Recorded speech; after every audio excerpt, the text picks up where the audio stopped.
Hello and welcome to the Sky Blue Times YouTube channel. Today I wanted to look back at the career of Kyle Walker, the strengths of his that made him stand out when City did buy him all the way back in 2017, that big summer where they spent a lot of money on different fullbacks and were continuing the kind of main part of the rebuild under Pep Guardiola. And then we can get into where he's declined over the years, where he's at now, and then the players that City will be looking at to be able to fill that role. What's the kind of profile that we are looking for in a right back that's going to replace Kyle Walker versus all the qualities that we've seen from Kyle Walker across his career. And it's worth mentioning this move to Burnley. Obviously, as we'll get into later in the video, is off the back of a poor season. I think that's not really up for dispute. People be quite disingenuous to kind of gloss over how poor he was during that season. But in the same respect, he was a great servant for the club for many, many years. He was a top performer for many, many years.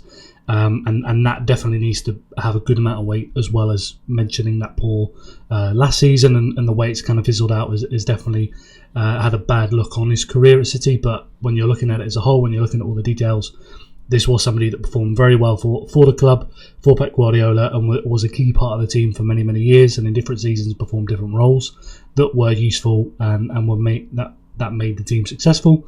That move to Burnley, though, I think it has a good opportunity for him to finish his career in a nice way, whether that's keeping up Burnley, and then you think about having some of those kind of key performances against top six sides where he's able to shut down wingers 1v1 and just make Burnley really solid and be able to pick up 3 points and pick up the odd points there and there. I think if he's able to do that for Burnley, then he can definitely have a nice end to his career on the pitch. And yeah, that would definitely be better to see than what we saw last season by Fat City, and then obviously what transpired with AC Milan.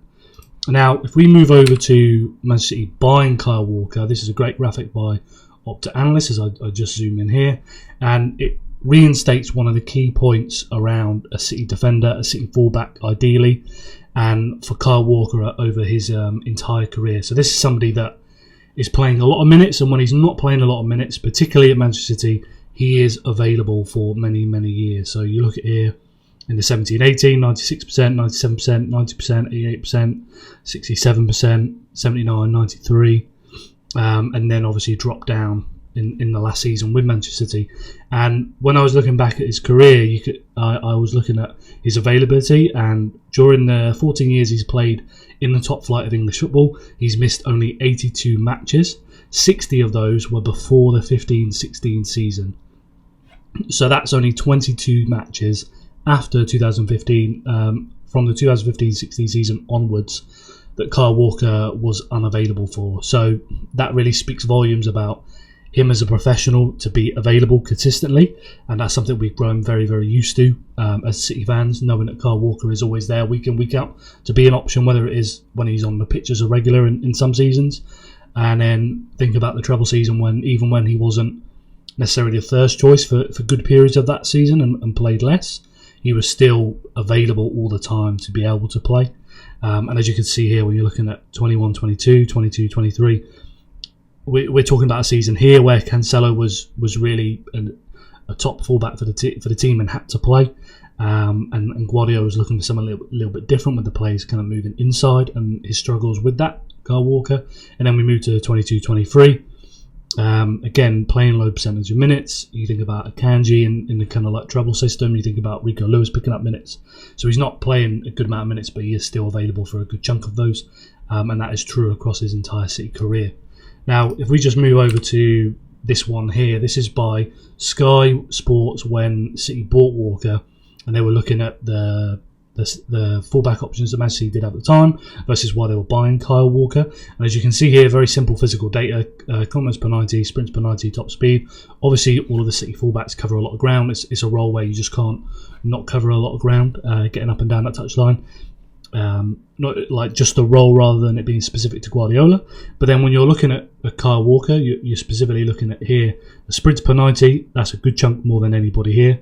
Zabaleta does quite a few, but it's still a good chunk behind Kyle Walker here with sprints per 90. And then when we're moving on to top speed, so you bear in mind that all of these sprints, there's more volume of sprints than all of these other fullbacks that City had at the time. but then adding to that the top speed is much higher. That is what you're gaining compared to the rest of those fullbacks. So, like I said, they're covering the ground, but it's the volume of sprints that Walker's able to do over a full 90 minutes, and then the speed he's able to execute those sprints, and that is a unique selling point for him. Something we saw across his entire career be very important, and it's something to bear in mind when we get to future fullback options towards the end of this video. Now, this is his touch map for 2017-18 season by Opta Analyst. As you can see here, this is more of a fullback that's flying up and down the touchline, that's getting up towards the final third rather than coming more inside.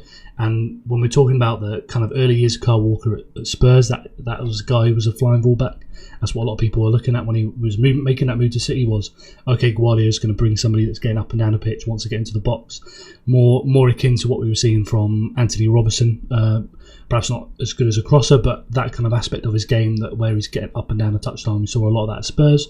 Moved to Man City, we see a good chunk of that in his first couple of years, and that's what you saw from Kyle Walker with his strengths, getting up and down that touchline. And that was a main thing. But then as we move later towards his career, we moved to more of this kind of version of Walker, which was somebody that was tucking inside, playing more as a third centre-back, focused more on his defensive attributes, bringing his 1v1 strength. So rather than use that pace, his sprinting to get up and down the touchline to offer an attacking threat, at the very least add runs ahead of the ball. We're seeing that used now to be that lockdown 1v1 defender. And when I was looking through the stats, Walker's had, during his entire Premier League career for Man City, he's had 0 on-ball errors that have led to a goal. So that doesn't include mistakes he's made off the ball. That's primarily where he is on the ball and then he's made a mistake. So you think about City against Arsenal earlier last season, where Akanji and Stones make those mistakes in the passing for the build-up that lead to a goal. Those are the kind of errors that I'm talking about. And for Kyle Walker, he doesn't make those. It's more so to do with what he's done off the ball, and that eventually becomes more of a problem for him as he gets older and loses some of his physicality, as we saw last season. But when we're talking about those early years, you were looking at somebody that was secure on the ball, that wasn't going to make those kind of errors, that's able to use his pace to be that kind of lockdown defender 1v1, and then is then adapting his game to be tucking inside as a third centre back. So he still gives Guardiola a lot of options, even if, as we saw through his career, he's limited to being into midfield. But if you're using him as that third centre back, then that is where you could have plenty of use for Kyle Walker. And as we saw, so the last 3 seasons when I was looking at pace, and we mentioned top sprint speed earlier on, in the last 3 seasons only Van der Ven has recorded a higher top speed than Kyle Walker, and that's Kyle Walker in his 30s, still only beaten by one player, and that was Van der Ven, who everybody could see, as young as he is a very fast defender. And then has also had problems throughout the last season with injury. You compare that to Kyle Walker over across his entire career. Not only is this guy able to provide the sprints to deliver that kind of real top speed that matches some of the fastest wingers in the world, but he's also not getting injured. He's always available. He's always an option. He's able to play week in, week out. He's able to play every 3 days for nearly all of his career at Manchester City. So it's not just the physical kind of data being outstanding, it's pairing it with the consistency, with the availability that has then made Kyle Walker a real staple of this Manchester City team. And I mentioned about being that 1v1 defender, but as we saw last season, he was dribbled past at least one time per game. You compare that to earlier in his career, talking about 17, 18, and he was barely, I think it was a 0.28 dribble pass per 90, compared to last season being 1.1 per 90. So he's gone from somebody that was rarely getting dribbled past, that strength is 1v1 defending, to last season getting dribbled past at least once a game and being involved in mistakes and being involved in goals. So if we just move over to this next one here. So this is ball recoveries in the blue, progressive carries in the sky blue, in the black you've got the long passes, and then progressive passes received, so that's him ahead of the ball receiving a progressive pass per 90 in the red. And So if you just see, so particularly with long passes, we're talking about somebody playing as that third centre back tucking in. You used to see a lot of Kyle Walker providing switches, providing long passes, and over the last couple of seasons that's declined now. I would expect that in the 23-24 just because he was playing more of a flyer kind of role. But then when we're talking about last season, 24-25, he wasn't providing that, as we'll get onto in a minute. But then was still dropping down in the volume of long passes. So you're having somebody that isn't giving you this option ahead of the ball with their kind of like physical strengths, whether it's the runs ahead of the ball to receive one, or it's as a ball carrier. But then when they're on the ball themselves, they're not able to be enough of a threat as a passer. So yeah, you're seeing these long passes decline, progressive passes received decline. So as I mentioned, he's not the person ahead of the ball receiving progressive passes and using his physicality and making those kind of like selfless runs. And then even as a ball carrier, he's not being used. So progressive carries, you think all the way across his career, he's always looking at least 2 to 3 progressive carries per 90. And then last season, he's barely above 1. So you're not getting him being dangerous as a long passer. You're not having Kyle Walker last season be dangerous as a ball carrier himself. That's all taken up by the likes of Savinho and Jeremy Doku and others playing out wide. You're not having him be this flying fullback that's getting forward and receiving dangerous progressive passes. So you're losing so much of that threat down that right hand side that Kyle Walker used to be. And if you just zoom back, if you just roll back just a little bit, you'll see, okay, during the 23-24 season, it wasn't necessarily his best all the way around, but that role about receiving progressive passes higher up the pitch, getting up and down, he did that very, very well to allow the likes of Bernardo Silva and Phil Foden and De Bruyne to move inside. He did that, but when we're looking at this last season, he's not offering anything in any of these regards. And then ball recoveries is just dropped off in the last couple of seasons compared to what it used to be.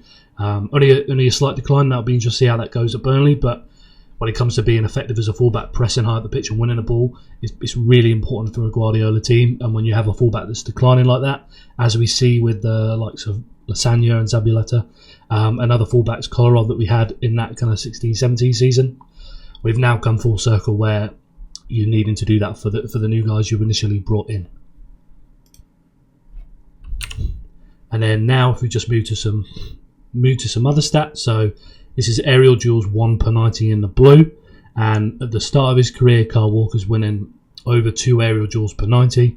You've got that peak in 21-22 season, but at the very least the level is staying above 1, and then now when we move to the last couple of seasons, it's below 1.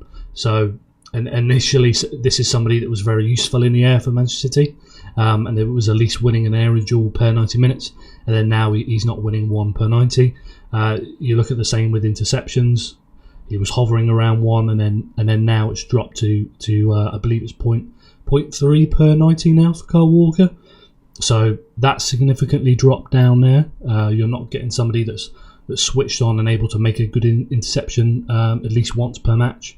You look at crosses here, and this is something that he's never really been a significant threat as a crosser. So you've not really seen this kind of level drop too much. And then this one here I've added in unsuccessful dribble is tackled per 90. So as you can see here, this one rises up. In last season, he was at least once a game unsuccessful when he was moving across to try and tackle a dribbler. Now, when we're thinking about him getting dribble past, as I mentioned earlier, at least one time per 90 minutes. So this is a guy that used to be our lockdown defender, brilliant 1v1. But now we know at least once per match he's always going to get dribbled past. And that just became a problem over those kind of like first half games of the season. That specifically down that right hand side, among plenty of other problems, but one of those was that if you put a winger on that side, they would have a good chance of beating Kyle Walker at least once a match and getting into a good position, versus all the seasons prior where generally he was able to deal with that and never that really be a problem for Manchester City. Suddenly that was every single game you're going into it thinking it doesn't really matter actually who the winger is, whether it is a Matoma or a Traore. It doesn't really matter which type of winger it was. They were all having success against him every single match. So this is just his aerial duels and ball recovery. So this is all the Manchester City players in the last 5 seasons. I've got all Kyle Walker's ones labelled here. As you can see, 2021, moving to 21-22, 22-23 with the treble season, and then that last big season, 23-24, and then down to what he did last season. And as you can see here, ball recovery is declining across the seasons as it moves down, and aerial duels, 1 penalty, decreasing as he moves across those 5 seasons there, and not particularly an outstanding person compared to players that you would have. Fernandinho out here, Rodri's out here. You've got the likes of, this is a Laporte over here, Stones is over here with Ake.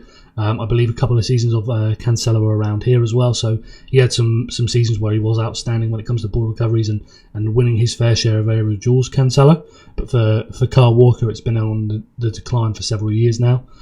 Whether it's been kind of slight peaks in and around that, but for the most part, it has been a decline over those years. And then this one here by The Athletic, as you can see here, so you can see there are a lot of back post opportunities down the right side.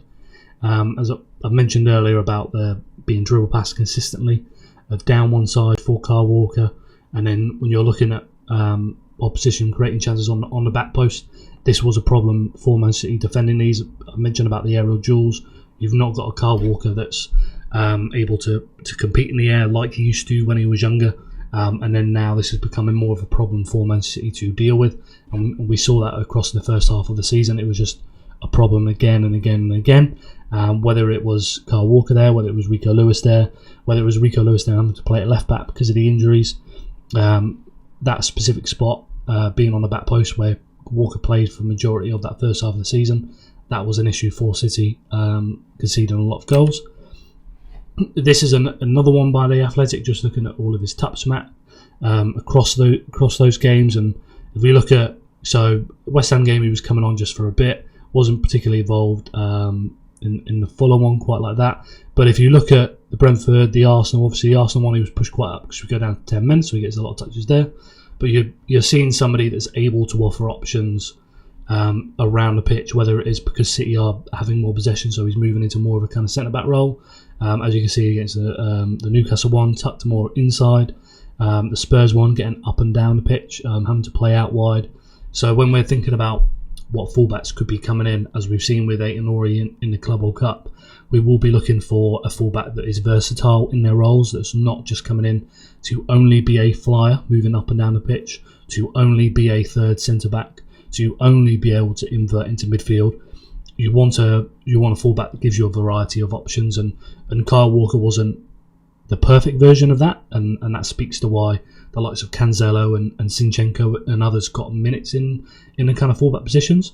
But at the very least, he was able to offer some sort of versatility, as I mentioned, moving into be a third centre back, being able to be that fullback that does fly up and down the pitch, and then still bringing in the kind of 1v1 aspect that we mentioned earlier in the video, the availability and that kind of real strong physicality that he brings to the back line. So when we're thinking about what could be that next fullback, these are all the boxes you're kind of looking at and wanting to be able to tick. And then this is just to give us a bit of a highlight of where the problem lies going into next season. So all of these players here, I would say, are not entirely confirmed on what their future could be. There are some options that could change. So some people may think Matheus Nunes is definitely going to stay, but I'm sure if a good offer comes in, then they'll definitely change their mind on that. Neither is he going to be considered, I would say, the first choice right back. So this big spot here, as we mentioned across this video, when we're looking at Kyle Walker, this is somewhere where we don't have a first choice, and really we want an undisputed starter. So Aït-Nouri I've got here in first choice. I expect by the end of the season him to be able to move into that undisputed starter role, and that's what you really need for your fullbacks. And then you've got Nico O'Reilly as your kind of primary rotation role, who can offer a lot of versatility, that is very durable physically, can handle himself in the duels, and obviously young and learning his trade, but he will only improve with that. But when it comes to the right back area, when we think about the problems that we've mentioned across this video, you don't have somebody that's an undisputed starter. That is what you need. And then when it comes to those rotation options, if Matheus Nunes is that rotation option, that's a lot more plausible.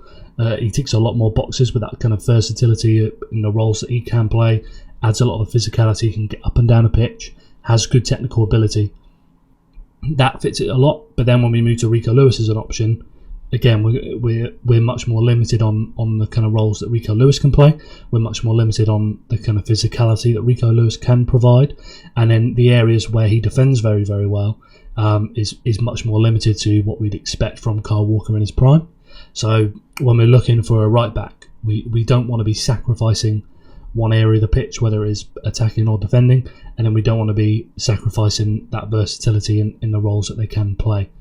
So that is the most obvious recruitment spot for this summer that they need to nail, that they need to bring in a right back, regardless of what happens with the likes of Rico Lewis or Matheus Nunes or other players in the team. They need to bring somebody in that they feel can be a first choice right back, and hopefully long term will be that undisputed starter for the team. Now, I mentioned throughout this video physicality. This is a brilliant one by Scouted that was working with Skill Corner. Make sure you check out Scouted. They do a brilliant newsletter and loads of great content, so definitely worth checking them out. But specifically here, when we're talking about the fullbacks, Livramento is one that's considered kind of first choice option for Man City that will be very, very expensive. But there's a lot of reasons for that, being homegrown, being the age that he is, the amount of experience he already has, being coached well, playing in a high pressing and aggressive team like Newcastle already. This is a player that will come in almost like plug and play, similar to Aït-Nouri has. But then you add to that what he can offer with his running capacity that Kyle Walker used to add, running ahead of the ball. Livramento is one of the best young fullbacks at that. As you can see with this, Kerkez has just recently moved to Liverpool. It's no surprise to see why they've gone after him. And then you've got somebody like Anthony Robinson that people always mention about being a very good fullback that should get a move.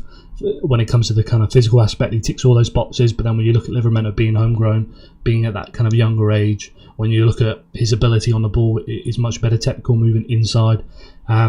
You can see why Livramento would be considered that kind of first choice option. So yeah, that brings me to the end of the video. I think it's really obvious that Livramento is the right back that they'll want to get. Whether they can pull that off, they're talking about fees of 70-80 million. But when you go through everything we have done in that video, how important Kyle Walker has been as somebody that is consistently available, that kind of ticks all those physical boxes and is a key part of the structure of the team, then I think that fee is going to be worth it for this summer, for this team, where that is the obvious spot they do need to improve. If there's anything else you wanted to mention about Kyle Walker that I didn't cover in this video, then please let me know down below in the replies. Otherwise, make sure you like the video, make sure you subscribe, and we'll be back with plenty more content across this week.